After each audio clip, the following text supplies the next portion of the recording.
皆さんこんにちは、テトと申します。今回はお給料の仕分けを自分もやってみようと思い、いざ始めようとするも、何から始めてどうやって予算の組み立てをすればいいかわからないという方向けの動画になります。いろんな方の給料仕分けを見て参考にしようとしても、一人一人ライフスタイルは違いますよね。もちろんお給料の金額も違うし、一人暮らし、家族の人数や住んでいる場所、車の有無、奨学金の返済など様々だと思います。なので、誰かの仕分け方法を丸ごと同じようにすると、どこかで行き詰まってくると思います。今回はこの動画でご自身に合った予算の組み立てができるように、私がそのお手伝いをできればなと思っています。ではまず、今回の動画の大まかな流れですが、最初に自分の支出を把握する。次に世間一般の支出の相場と家計の黄金比率を知る。そしてそれをもとに予算を組み立てていく。最後に私がおすすめする予算管理の方法。この順番でお話ししていこうと思います。あくまでも私個人の意見で、このように予算を組み立ててくださいという趣旨の動画ではありません。いろんな情報を自分で集めて、最終的にはご自身で判断していくことが重要になります。大事なお金のことですし、そのお金を管理するのも他の誰でもないあなた自身です。その点を踏まえてぜひご視聴していただければなと思います。普段は給料日ルーティン動画を上げていますので、よければそちらも参考にしてみてくださいね。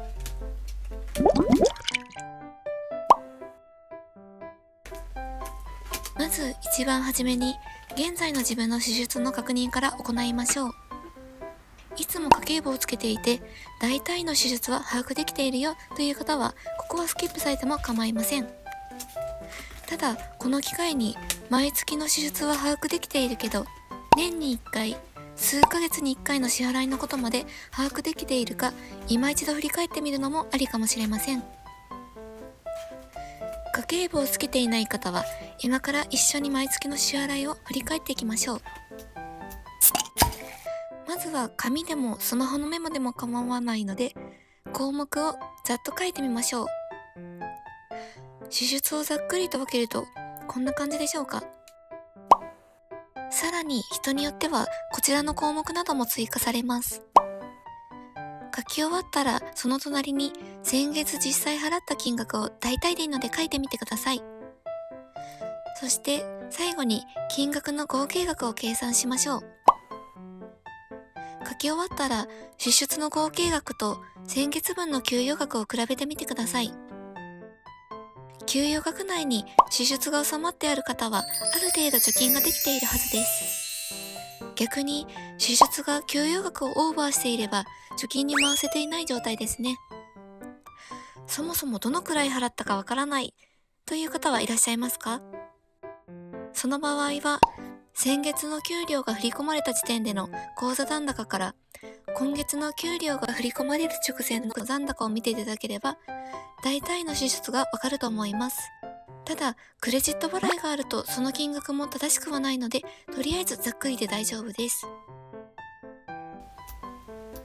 1ヶ月の支出のうち何に使ったかわからない金額はいくらありますか？この金額が多いほど、いつの間にか給料を使い切っていて、貯金が全然できていないという原因になります。この金額をなくしていくことが、貯金をする上でのスタートラインではないかなと思います。では、どうしたらいいのという話ですが、家計簿をつけることが一番いいと思います。が、家計簿をつけるって考えただけでめんどくさそうじゃないですか？そういう方はまず、現在の支出の把握を今回していきたいので、1ヶ月でいいのでレシートを毎回もらい保管しておいてください。そして、給料日前にそれを集計してみましょう。クレカ払いや電子マネー、QR コード決済した分は、ネットやアプリで履歴を確認できるので、ぜひ全て書き出してください。大変だと思いますが、まずは自分の支出と向き合うことから始めてみましょう。そしてもう一つ大事なことがあります。それは年に1回の支払い、数ヶ月に1回の支払いも書き出すことです。具体的には2年に1回の車検代、年間払いのサブスク、2年に1回の家賃更新手数料、2ヶ月に1回の病院代などなど、毎月の支払いはないけれど、その分金額が大きいものが多いです。これを無視して予算を組み立てると、今月は車検代10万円、貯金から出すか。そんな事態になりかねます。ちなみにこれは私の体験談です。支出の把握が一番時間がかかると思いますが、こちらがうまくできてないと、後々そのしわ寄せが来る日が来ます。ぜひ時間をかけて行ってみてください。ご自身の実際の支出の把握ができましたか？では、世間一般的な支出の相場を一緒に見ていきましょう。今回は総務省統計局の2022年の単身者データを参照します。こんな感じですね。このデータは一人暮らし、実家暮らし、まとめての平均なので、住居費に関しては実家暮らしでかからない人も含まれています。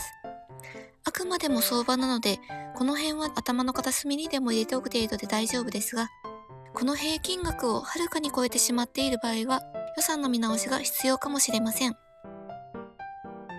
では次に、貯金をする上での家計の黄金比率のお話になります。こちらはファイナンシャルプランナーの横山光明さんが考案した費用別の支出割合です。いろんな専門家の方が理想の支出の割合を提唱されていますが、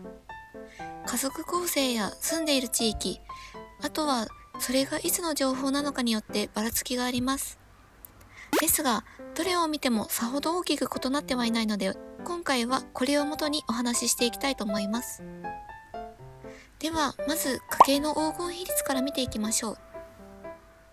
固定費 45%、変動費 35%、貯蓄 20%。これは手取り収入のうち2割を貯金に回すと考えた際の黄金比率になります。では次に具体的な支出の項目を見ていきましょう。いかがでしょうか？じっくり見たい方は一時停止してよく確認してみてください。家賃は手取りの3分の1が理想と聞いたことはありませんか？こちらを見ると4分の1が理想的な割合になっていますね。一人暮らしや実家暮らし、家族の人数、車の有無などによって理想の割合に変動があると思いますが、これを踏まえた上で次のステップへ進んでいきましょう。それでは実際に予算を組み立てていきますが、今回は貯金をできるようになる予算の組み方を目標にしています。少額でもいいので、毎月貯金を無理のない範囲でできるよう組み立てていきましょう。それと予算を組み立てる上での注意点ですが、ボーナスはないものとして考えていきましょう。毎月の赤字をボーナスで補填するという考えは少し危険です。ボーナスは必ずもらえるという保証はありません。逆に考えると、毎月の給料で生活を回せるようになると、ボーナスは丸々貯金ができるということになります。予算を組み立てる上で、まずは先ほどの支出の項目を固定費と変動費、この2つに分けていきます。固定費というのは、毎月ほとんど金額に変動がない支出のことを指します。主に住居費、家賃、水道光熱費、住宅ローンなど、あとは保険料、自動車費用、教育費、通信費、奨学金返済など、こういったものが固定費になります。固定費はある程度予測ができる金額のことですね。そしてここで大事なのが、貯蓄も固定費として組み立てていくことです。固定費、貯蓄、変動費みたいなイメージです。毎月余ったお金を貯金にしようだと、人間お金があればあるほど使ってしまう生き物です。あらかじめ給料が入った時点で貯蓄用の口座へ分けてしまうか、自動振り替えの定期預金を利用するなどして毎月の貯金を確保しましょう。いわゆる先取り貯金っていうものになります。では、いくら貯金に回すか、先ほどの家計の黄金比率でご紹介した中にありましたが、貯金の理想割合は2割ですが、一人暮らしの方で1割から2割、実家暮らしの方で3から4割を目標にするのがいいかなと思います。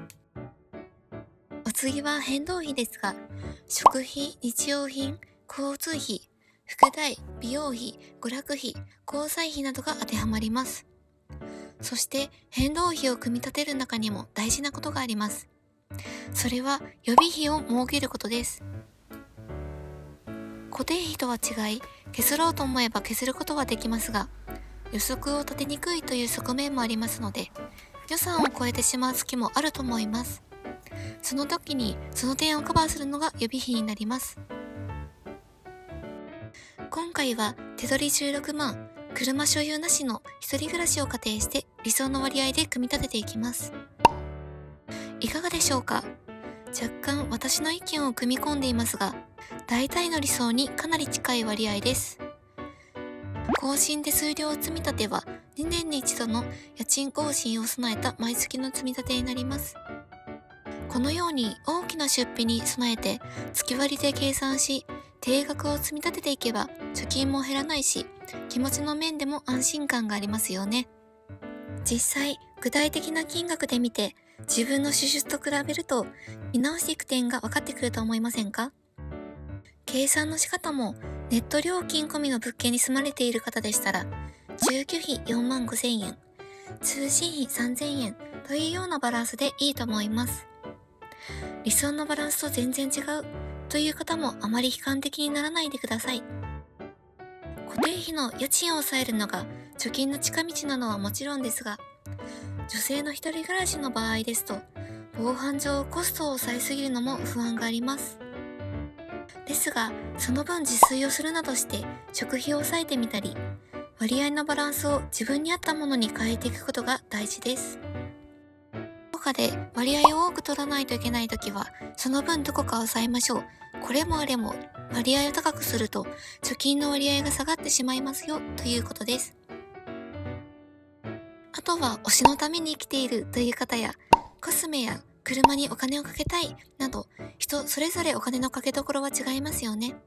好きなものがある人生はとても豊かな人生だと思います。お金のかけるところ、削るところ、自分のライフスタイルに合わせて調整してみてください。それと、いきなり貯金2割のバランスに変えようとするとストレスがかかると思うので、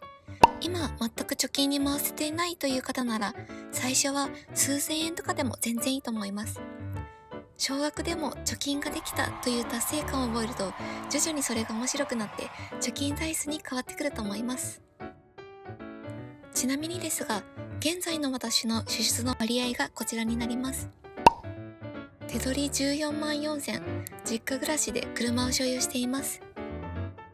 自動車関係費や医療費などは大きな金額が出ることを見通して積み立て式にしています。私の場合、自動車関係費と別途費用というのが組み込まれているのですが、割と理想に近づけた割合かなとは思います。ですが、理想の割合はあっても正解はないと思っているので、定期的に見直していくことを心がけています。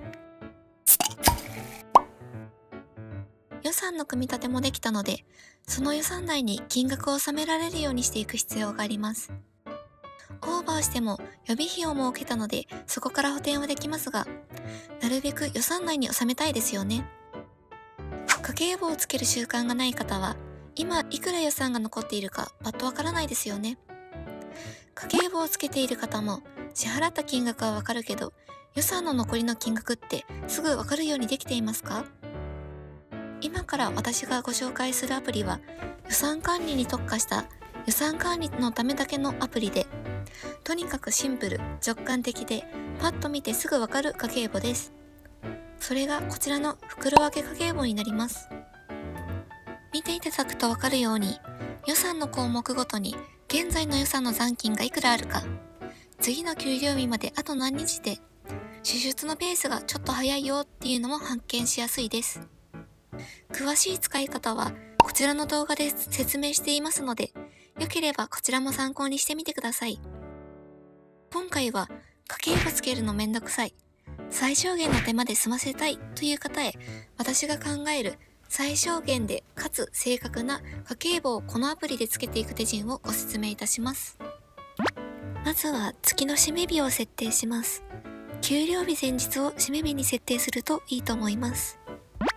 次に先ほど組み立てた予算をこのアプリにも設定していきます。ここで設定していくのは固定費を除いた変動費のみで大丈夫です。固定費はほぼ変わらないので省きましょう。あくまでも予算の残りを確認したい項目だけで今回は大丈夫です。項目名と金額を入力していきます。わかりやすいようにアイコンも項目にあったものに変更できます。それではアプリの見方ですが、赤いラインは残りの日数を表していて、残りの日数に対して残金が少ないと青色から黄色、赤色に変化していきます。下の履歴をタップすればいつ何円支払ったかがわかります。さらに袋別というボタンをタップすれば項目ごとにまとめて見ることができます。次は支出の記録の仕方です。記録の付け方は支払いのあった項目をタップして日付と金額、内容を入力して登録する。これだけです。それで次回何かを買うときはこの予算残高をチェックして購入するという癖をつけていきましょう。なるべく支払いがあったらすぐ記録をつけるのがベストですが、この癖がつくまではレシートをもらって週末くらいに一気に記録をつけても大丈夫です。とにかく家計管理は続けていくことが一番大事です。あとはキャッシュレス派の方で現金仕分けをしない方はこちらの袋分け家計簿で全ての項目の予算の設定をして変動費だけ支出の記録をつけていくっていうやり方もできます。記録をつけて見直して予算内に収められるように支出をコントロールしていく。きっと最初のうちは予算オーバーすると思います。私も初めの頃は自由費を今の倍くらい高めに設定していても予算をオーバーしていました。ですが毎回記録をつけて無駄がなかったか振り返る。買う時に本当に必要か思いとどまる。前は目的もなくふらっとお店に入っていいもの見つけたなんて買ったりしてその時はハッピーなんですが、家に帰ったら袋から出さずそのままの状態なんてこともありました。それって今思うと思ったより幸福度が低いんですよね。それだったらそういった支出をなくしてある程度お金を貯めて自分が本当に欲しかったものを買ったり旅行に行ったり貯金に回したり、貯金がある程度貯まってくるとない頃に比べて心にゆとりが出てくると思います。若い方でしたら無駄を極力削ってストイックに貯金っていうのもいいとは思いますが、今しかできないことにお金をつぎ込むことも大切だと私は思います。では最後に簡単におさらいを兼ねてまとめていきましょう。1、自分の支出を把握する。貯金をするには予算の組み立てが必要になります。そのために現在自分の支出がいくらなのか把握すること。何に払ったかわからない金額をなくしていくことが貯金のスタートラインになると思います。ここでのポイントは、毎月の支出に加えて、数ヶ月に一度、数年に一度の支払いを忘れず把握することです。2、世間一般の支出の相場と家計の黄金比率を知る。おさらいですが、家計の黄金比率は固定費 45%、変動費 35%、貯蓄 20% になります。これをもとに予算の組み立てを考えていきましょう。3、予算を組み立てる。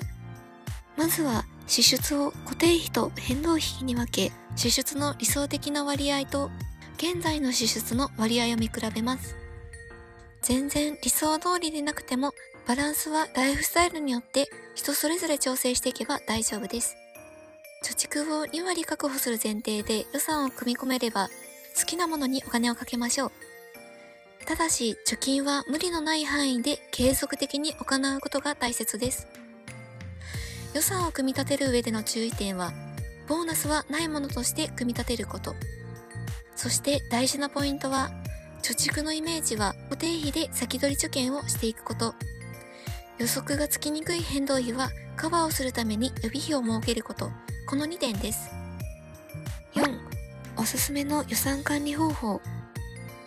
予算管理に特化した袋分け家計簿アプリをご紹介いたしました。支払いがあったら必ず記録をつけ、何かを購入する前に予算の残金がいくらか確認する癖をつけていきましょう。はじめは予算をオーバーしてもコツコツ記録を続けて定期的に振り返っていけば支出のコントロールがうまくいくようになります。ということで今回の動画を終えようと思います。一人一人価値観が異なるので自分に合った予算を組み立てていく。その予算をどう組み立てていくかというのが今回の動画で皆さんにお伝えしたかったことです。明確な貯金をするとなると予算の組み立ては避けて通れない道だと思います。この動画をきっかけに予算を組み立ててみよう、予算の組み立てを見直してみようと思っていただけたならば幸いです。一緒に貯金を頑張っていきましょうね。最後までご視聴いただきありがとうございました。またお会いしましょう。テトでした。